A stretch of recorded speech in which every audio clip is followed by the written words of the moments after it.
పార్టీల అతీతంగా అందరం కలిసి గట్టుగా మా యొక్క ఎల్లంద మండలంలో గిరిజన తాండాలు 52 తాండాలు ఉన్నాయి. మా యొక్క జనాభా 12,000 మంది జనాభా ఓటర్స్ ఉన్నాం.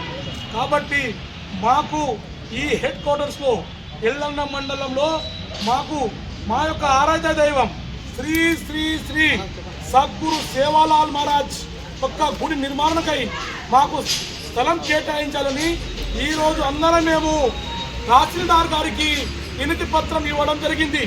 కాబట్టి దయచేసి ఏదైతే వివిధ కులాలకు ఎల్లంద మండలంలో గుడి కోసం ఇచ్చారు కాబట్టి దయచేసి ఎక్కువ జనాభా గల ఈ మండలం కాబట్టి అందరి మీద మా సేవల ఆశీర్వాదం ఉంటుంది. కాబట్టి మాకు గుడి కోసము 1 ఎకర్ ల్యాండ్ ఏదైతే దగ్గర ఉన్న ల్యాండ్ గవర్నమెంట్ ల్యాండ్ ఉందో అక్కడ మాకు గుడి కోసం ఇవ్వాలని మేము అందరము ఏడుకుంటున్నాం. జై సేవాలాల్, జై సేవాలాల్, జై సేవాలాల్.